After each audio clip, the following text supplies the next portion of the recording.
बिस्मिल्लाहिर्रहमानिर्रहीम। अस्सलाम वालेकुम। मोहम्मद जमील शाहिद आपसे मुखातब है। मैथ नाइन्थ के सिलसिले में लेक्चर नंबर ये 81 है। ये हमारा चैप्टर नंबर 5 है और मश्क नंबर 5.3 है। और ये जो है ना, आज हम रिमाइंडर थ्योरम के मतलब सवालात हल करेंगे। ये रिमाइंडर थ्योरम क्या है? ये अज्जाए ज़रबी का एक तरीका है, फ्रैक्शन है जिसको कहते हैं, फैक्टर्स बनाने का एक तरीक़ेकार है, तो जिसमें हासिल करते हैं। इसमें हम ये समझते हैं कि ये देखें, ये फ़र्ज़ किया कि ये सवाल की बात तरफ आते हैं। ये इसमें x-2 है, तो इसको हम ज़ीरो तस्वर कर लेते हैं और इसको भी हम ज़ीरो तस्वर कर लेते हैं। तो जब ये ज़ीरो दोनों ज़ीरो है तो ये उस पर प्रॉपर तकसीम हो सकती है। इसका मतलब ये है कि ये इसको x-2 ज़ीरो तस्वर करके x बराबर 2 कर लेते हैं। जैसे ये मसावात है, x-2 इज़ इक्वल टू, ये 2 इधर चला गया, x बराबर 2। तो ये 2 को, ये जो x है, इस रकम के फैक्टर कर लेते हैं। तो ये फैक्टर जब करते हैं तो जो जवाब आ जाता है, अगर तो पूरा जवाब आ गया, जमा करते हैं, तफरीक करते हैं, जो भी करते हैं, तो जो अगर पूरा जवाब आ गया तो ठीक, इसका मतलब पूरा पूरा ये तकसीम हो रहा है। जो बच गया वो रिमाइंडर है। रिमाइंडर में ना बकाया बच गया जो, यानी अगर आप 18 को 5 से तकसीम करते हैं, 5 ज़रब 3 15, तो 3 बच जाता है, ये रिमाइंडर कहलाता है। तो ये आइए हम ये सवाल करते हैं, रिमाइंडर थ्योरम पर हम अपनी सवाल करते हैं। तो ये सवाल ये है कि ये जो है ना, इनका रिमाइंडर मालूम करें, इनको इनसे तकसीम करें। इस यानी से एक का पहला पार्ट है, इसका तकसीम करें और तकसीम करने के बाद जो जवाब है वो बताएं। यानी इसको हमने आर में लिख दिया है। इसका रवायत ये है, जो रवाज है मैथमेटिक्स में, इसको ऐसी टर्म को पी ब्रैकेट एक्स लिख लेते हैं। तो ये आप पी ब्रैकेट एक्स 3x3 मनफी 10x2 जमा 13x मनफी 6, ये तो असल रकम है। और दूसरी ये है जो है ना, जिसके तकसीम करना है वो x-2 है। तो ये इसका मतलब ये है कि x बराबर -2 0, तो x बराबर 2। तो अब 2 का इससे तकसीम करते हैं हल। अब ये x की जगह हम 2 लिखेंगे, तो पुट वैल्यू ऑफ x2, तो ये p2 आ जाएगा। यानी ये जो है वो दूसरे लफ्ज़ों में ये रकम जो है ना, ये हो गई 3, यहाँ इसके साथ 2 की ताकत 3, ये इसके तहत मनफी 10, 2 की ताकत 2 जमा 13, 2 की ताकत 1 मनफी 6। तो इसको अगर आप देखें तो ये आ गया 2, ये वाला हिस्सा 8 बन गया, 8 3 जा 24, ये लिख लिया हमने। ये 4 बन गया, 4 2 जा वो, सॉरी ये तो हमने कर चुके, वो ये आ गया 4 4 10 जा 40 और 13 2 जा 26 और मनफी 6। तो ये इसको अगर आप कैलकुलेट करें, अपना कैलकुलेटर यूज़ कर लें, तो ये यूज़ करें तो ये बनता है 4। तो इसका मतलब 4 बकाया बच गया, ये रिमाइंडर है, ये जवाब आ गया। Thank you very much. ये सवाल ख़त्म हुआ। अगला हम सवाल करते हैं। 4x³ मनफी 4x + 3 तकसीम 2x मनफी 1, ये इसका रिमाइंडर निकालना है। तो px 4x³ मनफी 4x जमा 3, यानी इसको ये px ये होगा, तो 2x मनफी 1 है, इसका 2x बराबर 1 और x बराबर 1/2, यानी आधा। तो ये अब x बटा 1/2, ये हम इसको वैल्यू पुटअप करते हैं, तकसीम करते हैं। तो p 1/2, ये जो है ये आ गया 4 1/2, ये 1/2 का क्यूब आ गया और मनफी 4 1/2, यहाँ स्केयर नहीं है, +3। तो ये जब इसको करेंगे तो ये तो 1 को 3 मरतबा तक मल्टीप्लाई करेंगे 1 ही आएगा, 2 को 3 मरतबा करेंगे 8 आएगा। तो जब ये 8 आएगा तो 4/2 ये हो जाएगा 1/2, यानी 1/2 रह जाएगा। मनफी ये 2 दूनी 4, ये 2 रह जाएगा जमा 3।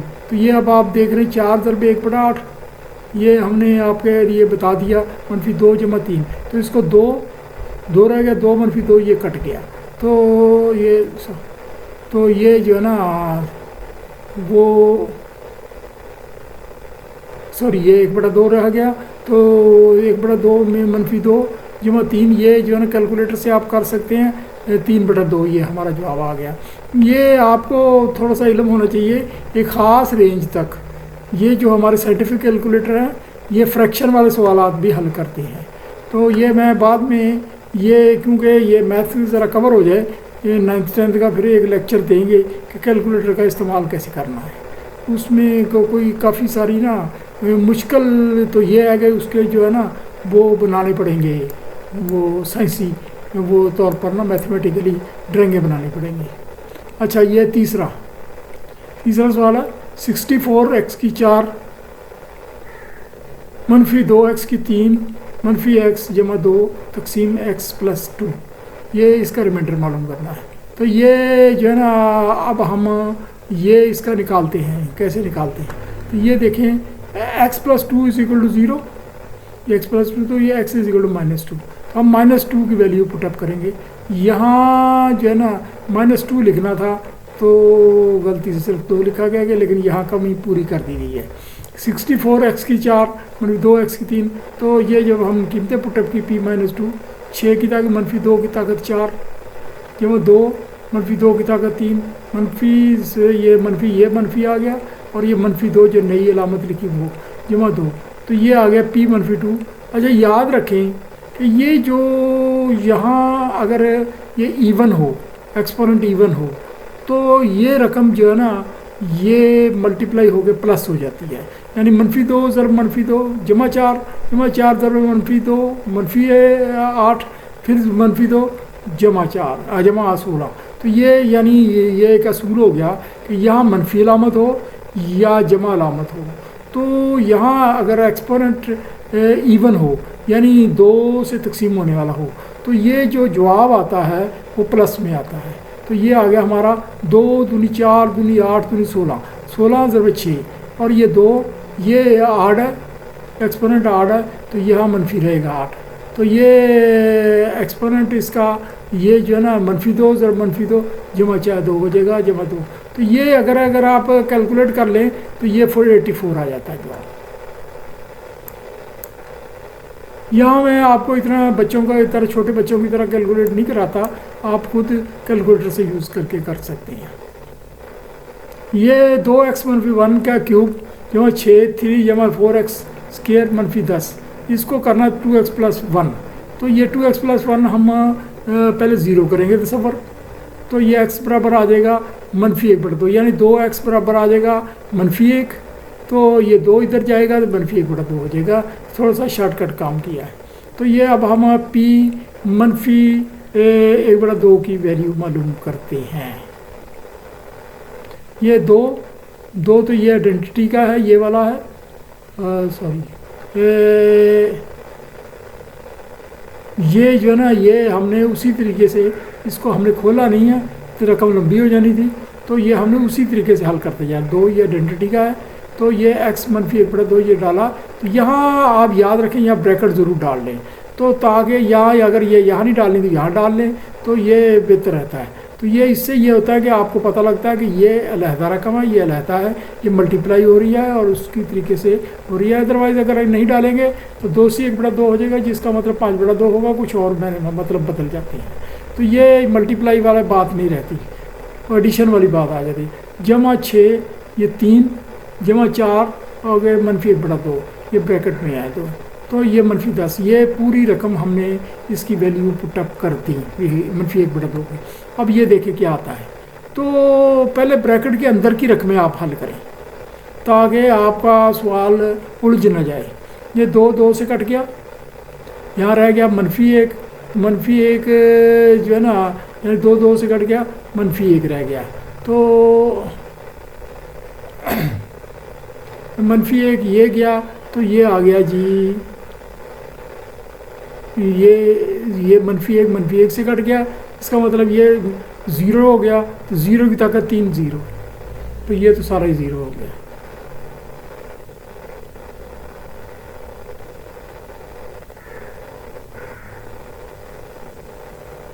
सॉरी थोड़ी सी गलत हो गई बात। 2 से कट गया, तो ये मनफी 1 रह गया, मनफी 1 और मनफी 2 एक मनफी 2 हो गया। यानी 2 से जब कटा तो ये यानी मनफी 1 रह गया, मनफी 1 और मनफी 1 2 हो गया, ब्रैकेट के अंदर 2 हो गया। तो 2 की ताकत है, मनफी 2 की ताकत 3। अब ये करते हैं 3, तो ये 2 से कट गया, ये रह गया -2, -2 और 3 -1 रह गया। तो ये 6 बाद में मल्टीप्लाई होगा, ये अगले स्टेप पे हम करेंगे। -10 ये ऐसे, ये -2 को ये जो हमने यहाँ से निकाला था इसकी 3 करेंगे, -8 रह जाएगा। और ये 6 -1 ये -1 ज़र -1 जमा 1 हो जाएगा, जमा 1 और 6 रह जाएगा, -10। तो ये आ गया -12, यानी 8 और 6 10 और 6 8 18, 18 में से 6 के 12। अगला हम सवाल इसका आखिरी पार्ट करते हैं। x³ -3x² + 4x -14 तकसीम x+2। तो ये रिमाइंडर मालूम करना है। x+2 = उसको 0 तस्वर करते हैं, तो और x = -2। तो ये आ गया p -2। तो यहाँ हमने वैल्यू पुटअप करी, 2 की ताकत -3 और -3 इंटू -2 की ताकत 2, और ये आ गया 4, ये वाला 4 -2 और ये -14। ये यानी रकमें हमने पुटअप कर दी, -2 की वैल्यू पुटअप कर दी। तो p -2 ये आ गया -8, 2 दूनी 4 दूनी 8, -12 और -8 -14। तो ये सब को अगर आप इकट्ठा करें तो आपको -42 यही रिमाइंडर आता है। अब हमारा सवाल ज़रा थोड़ा सा मुश्किल मरहले में दाखिल हो रहा है। अगला 2 नंबर सवाल है। तो 2 नंबर सवाल का ये है कि 3x² -4kx -4k² ये एक रकम है। इसको x+2 से अगर एक फैक्टर हो, यानी इसका मतलब ये है कि x+2 इस पर अगर पूरी मल्टीप्लाई होता हो और रिमाइंडर 0 आता हो, यानी x+2 इस पर पूरा मल्टीप्लाई होता है, रिमाइंडर 0 आता हो, तो ये जो है ना इसमें k की जगह क्या होगा।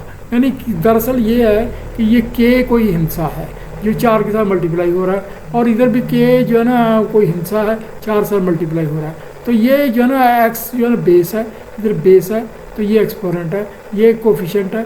ये कोफिशिएंट 4k पूरा एक बनता है, हिंसा बनता है। इसमें पूरे का पूरा सारा के सारा ही ये जो है ना मल्टीप्लाई होता है। तो k क्या रखें कि ये पूरा मल्टीप्लाई हो जाए, या दूसरे अल्फाज में आप दोबारा करके बताते हैं 3x² में 4kx और 4k²। तो इसको x+2 के साथ पूरा मल्टीप्लाई होता है, बशर्ते कि आप बताएं कि ये क्या इनसे रखेंगे ताकि ये वाकई हमारी बात मुकम्मल हो जाए। अब हम इसका ये जो ना वो दूसरा सवाल है, ये दूसरा बाद में करेंगे, पहले तो हम ये पहला सवाल करते हैं। तो पहला सवाल ये करते हैं, ये आपको समझाने के लिए। तो ये आ गया 3x² -4kx -4k²। The x+2 is a factor. Factor वो होता है जो पूरा पूरा तकसीम हो जाए। देन k = मालूम करें, ये यानी ये सवाल की रकम लिखी हुई है। अब k+2 को 0 तस्वर करें और k -2 हुई। अब -2 की वैल्यू इस p के साथ ये डालेंगे हम। तो 3 -2² ये करी, इधर x की वैल्यू डालेंगे, 4k ऐसे ही लिखा रहेगा, -4k -2। इधर हमने क्योंकि k की वैल्यू मालूम नहीं है वो ऐसा सच लिख देंगे। और r = p -2, यानी ये -2 का जवाब आ जाए 12 8k -4k²। तो ये रकम जो आप देख रहे हैं ये बेसिकली क्वाड्रेटिक इक्वेशन बन गई। क्वाड्रेटिक इक्वेशन को हल करने का तरीका तो वैसे तो बाद में आएगा 10th क्लास में, लेकिन ये 9th क्लास में या आप दूसरे फैक्टर से भी कर सकते हैं। तो इसमें फैक्टर तो x+2 पर फैक्टर 0 है, r 0 है। तो ये आ गया, हमने r 0 तस्वर किया, इसका मतलब ये पूरी रकम हमारी 0 के बराबर तस्वर हुई, यानी रिटर्न 0 हो गया। तो अब ये इसके 2 हिस्से करते हैं, ये इसके लिख लेते हैं, इसको 4 से डिवाइड किया। जब 4 से डिवाइड किया तो ये k² -k² + 2k + 3 बन गया, ये यानी -k² + 2k + 3 बन गया। अब -k² के इसके 2 फैक्टर करते हैं, तो 3 × 1 3 और 2 के 2 बनाएंगे, 3k -k, ये 2 फैक्टर बने। ये पीछे हम तरीका समझा चुके हैं, ये 3k या -k का। और अब हमने इसमें से k का मन लिया, 3 -k जवाब आ गया। ये यहाँ थोड़ा सा ना हमने इसको थोड़ा सा इधर करके तब्दील किया, 3 -k आ गया ताकि ये मनफी यहाँ ना आए, दरमियान में आए। तो इसके लिए के कॉमन गया, यहाँ एक कॉमन गया 3 मनफी के। अब 3 मनफी के को कॉमन लेंगे तो आ गया के बराबर वो जो है ये वो ले आ गया के मनफी 3 और के प्लस 1, 2 ब्रैकेटें आ गई, लेकिन हर एक ज़ीरो है। 3 मनफी के भी ज़ीरो है, के प्लस 1 भी ज़ीरो है, तो ये हमारा निकला के बराबर 3। अगर ये 3 मनफी के ज़ीरो है तो के बराबर 3 हो जाएगा और के बराबर मनफी 1 हो जाएगा। इस सवाल में आप याद रखें कि ये देखें ये 3 मनफी के ज़ीरो होगा, क्योंकि ये सारा ज़ीरो है तो सारा ज़ीरो, तो के बराबर 3 मनफी के बराबर 0, एक ब्रैकेट मैंने शॉर्टकट किया तो आ जाएगा के बराबर 3। और दूसरा हमारा इसका फैक्टर निकलेगा के plus 1, K plus 1 is equal to 0 is equal to K is equal to -1। ये मैंने जवाब निकाल दिया। ये इसी का दूसरा पार्ट है, ये सवाल है। इसमें भी वो x मनफी 1 फैक्टर है, तो के की वैल्यू मालूम करें। उसी किस्म का सवाल है, थोड़ा सा मामूली से फ़र्क हो सकता है। ये आ गया हमारी रकम लिखी x³ मनफी के एक्स स्क्र प्लस 11x मनफी 6। ये और इसका x मनफी 1 फैक्टर है। x मनफी 1 इज इक्वल टू 0, यहाँ 0 लिखना मैं भूल गया, तो चलो ये समझ लें 0, तो x बराबर 1, तो ये जो है x बराबर 1, तो ये p1 ले लें, तो ये 1 का क्यूब मनफी के 1 स्क्र प्लस 11 1 मनफी 6 और p1 आ गया। ये टोटल 1 का 3 मरतबा चाहे 10 मरतबा मल्टीप्लाई करें एक ही मनफी के 1 मनफी के जमा 11 मनफी 6 और आ गया 6 मनफी के, यानी ये आ गया 11 और 1 12 में से 6 गया 6, तो मनफी के यानी सीधा साधा आया, इसमें वो इतनी उलझन नहीं आई। तो ये एक ही रकम है 6 मनफी के, ये हमारा रिमाइंडर बचा, तो ये तो 0 है, तो के बराबर आ गया 6 के, क्योंकि पूरा पूरा तकसीम होता है के बराबर 6। अगला हमारा सवाल है तीसरा, बगैर लंबी तकसीम के दर्जे झेल सवालात में 1 और 2 में मालूम करें छोटी रकूम दूसरी के फैक्टर हैं। यानी ये साबित करें रकम जवाबात में लिखी गई है। ये जवाबात लिखी है, गलत हो गया थोड़ा सा, वो हो जाता है ऐसे, तो ये रकम जवाबात में लिखी गई हैं, जवाबात में लिखी हैं। तो बगैर लंबी तकसीम के 1 और 2, यानी एक सवाल ये रकम यही लिखी गई है, वो आगे नहीं लिखी गई, तो मालूम करें। यानी अगर x मनफी 2 एक फैक्टर हो और रकम हो x³ मनफी 12x स्क्र प्लस 44x मनफी 48, तो ये जो है ना मालूम हो तो मालूम करें। तो छोटी रकम दूसरे फैक्टर, तो ये मालूम करें कि ये जो है ना वो जो है ना ये साबित करना, ये यहाँ सवाल में ये है, सवाल है कि आपने मालूम करना है कि x मनफी 2 वाकई फैक्टर है, यानी वाकई इस पर पूरा पूरा तकसीम होता है। ये यहाँ सवाल ये है। सवाल दोबारा समझ लें, x मनफी 2 को साबित करना है कि वाकई ही फैक्टर है, तो नहीं है तो नहीं है जवाब दें, सही है तो सही जवाब दें। अच्छा, अब x मनफी 2 को हम 0 तस्वर करते हैं, तो x बराबर 2। अब ये देखें p2 ब्रैकेट 2, तो 2 क्यूब मनफी 12 से 2 स्क्र प्लस 44 2 मनफी 48, तो ये आ गया जी हमारा px किसके बराबर आ गया, ये 8 होगा, ये 4 12 48 88, तो ये इज इक्वल टू 0, ये सारा 0 हो गया। अगर आप जमा करके इसको सबको जमा तफरी करके देखें तो 0 हो जाता है, तो इसका मतलब x मनफी 2 वाकई एक फैक्टर है। तो इसी का वो दूसरा पार्ट है, वो आगे लिखा गया। ये जो है ना 3 का पहले का बी हिस्सा है, यानी एक पार्ट का आगे 2 हिस्सा है। तो x मनफी 3 का साबित करें कि ये वाकई फैक्टर है, तो हम इसके भी इसी तरह बढ़ेंगे।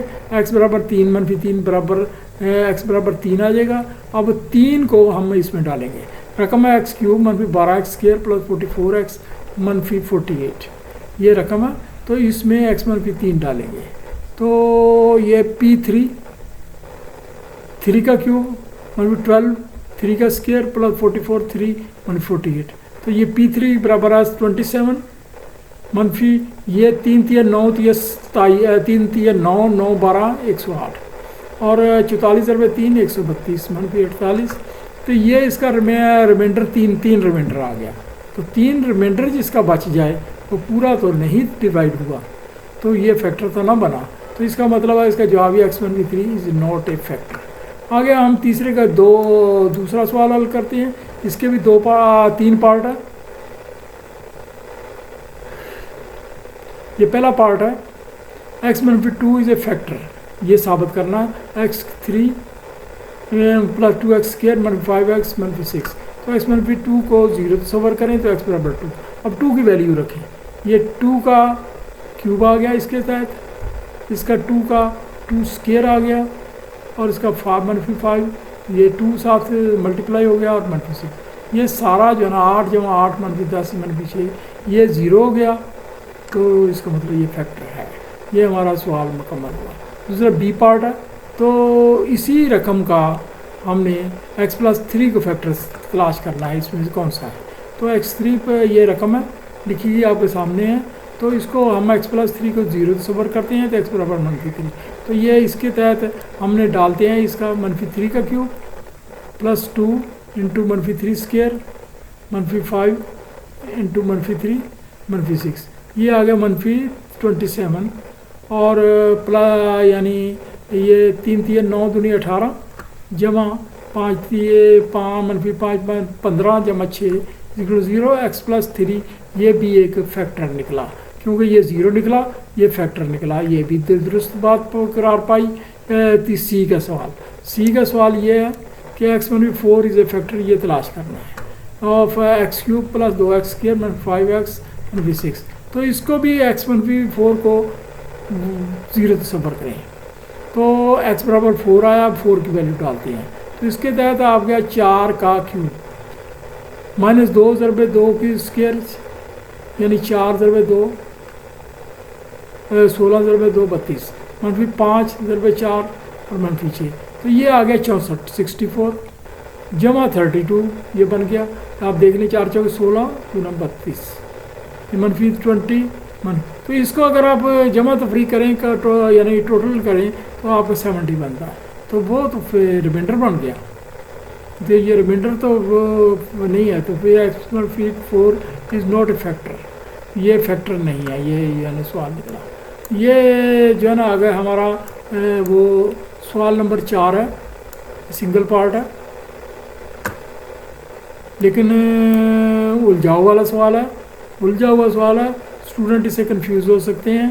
तो ये इसके अंदर हम ये एक रकम है px = 4x3 - 7 x² + 6x - 3, ये जो है ना वो इसका रकम है।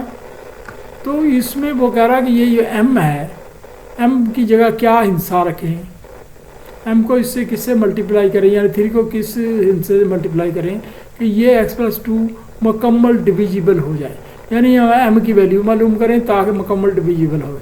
इसमें x+2 को हम 0 तस्वर करते हैं, और x बराबर आ गया -2। तो अब इसकी वैल्यू निकालते हैं। p -2 4 -2 क्यूब -7 -2 स्क्वायर + 6 -2 -3m, ये ऐसे लिखा जाएगा। तो ये आ गया, इसको हल किया -32, ये 2 दूनी 4 दूनी 8, ये मनफी में आएगा तो -8 ज़रबे 4 -32। तो ये आ गया -2 ज़रबे -2 जमा 4 4 ज़रबे 7, ये -28 -32 -3m, ये 3m माइनस हो गया।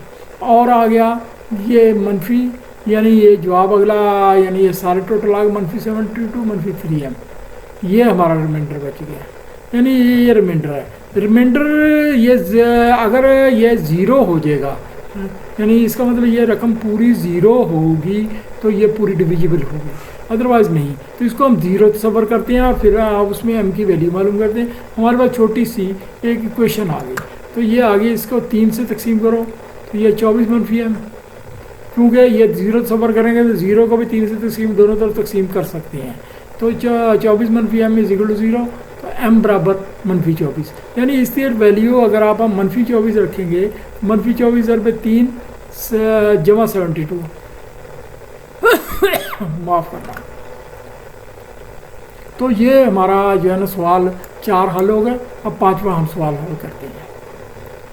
ये इसमें के की क्या कदर रखें, एक्स मनफी दर्जे नंबर ए की बकाया रिमाइंडर हासिल हो। के की क्या वैल्यू रखें, के एक्स मनफी 3 दर्जे ज़ैल तकसीम करने से एक ही बकाया रिमाइंडर हासिल हो, यानी लंबा चौड़ा रिमाइंडर ना हो तो एक ही हासिल हो। इसमें वो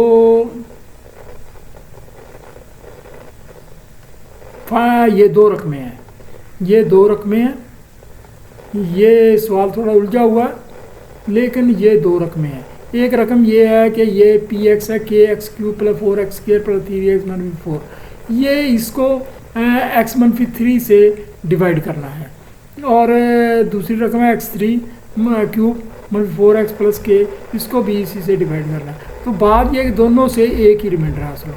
इसका मतलब ये है कि जो रिमाइंडर इधर से हासिल होगा वक्ती तौर पर और इधर से होगा, इसको हम बराबर तस्वर करेंगे, बराबर तस्वर करके फिर हम के की वैल्यू निकाल लेंगे, तो ये हमारा सवाल हल हो जाएगा। ये इसको हमने यानी x की वैल्यू रखी, तो ये एक्स मनफी 3 x बराबर 3 रखा माफ़ करना, ये के 3 का cube plus 4 3 square plus 3 into 3 मनफी 4, तो ये आ गया हमारा 3 3 9 3 27 के प्लस 41। ये R1 हमारा पहला रिमाइंडर आया और दूसरा हमारा एक्स मनफी 3 दूसरी रकम पर तकसीम करते हैं इस पर, तो ये आ गया हमारा 3 की ताकत 3 मनफी 4 इंटू 3 प्लस के इजिकल टू 27 मनफी 12, ये आ गया 15 प्लस के, ये हमारा दूसरा रिमाइंडर आ गया। तो ये दो रिमाइंडर आपस में बराबर होंगे तो एक ही रिमाइंडर आएगा, अदरवाइज नहीं आएगा। नाउ के R1 is equal to R2 given, यानी ये शर्त है, गिवन से मतलब ये शर्त है, पहले दी गई ये शर्त, ये आपने इसको कंसिडर करना है। तो आ गया 27 के प्लस 41 इजिकल टू 15 जमा के, तो ये के की ताकतें इकट्ठी कर लें और वो कांस्टेंट्स इकट्ठे कर लें, तो आगे 26 के मनफी 26 और वो के को केला करें तो 26 इसके आगे नीचे तक से मनफी 1, ये हमारा जवाब आ गया। अब हमारा ये जो है ना लेक्चर के 5 सवाल हल हो गए। ये इस मशक के मशक नंबर जो है ना 5 इशारिया ये थी वो क्या कहते हैं 5.3 के 1 से 5 तक हमने सवाल हल कर लिए। अब आपसे गुजारिश है कि ये इसको सब्सक्राइब कर दिया करें और घंटी के बटन पर दबा दिया करें और ये तैयारी करें, मेहनत करें। मैथ जो है ना ये एक प्रैक्टिस मांगता है और एक मेहनत मांगता है, तो इसको इजी ना लें। थैंक यू वेरी मच, शुक्रिया जी।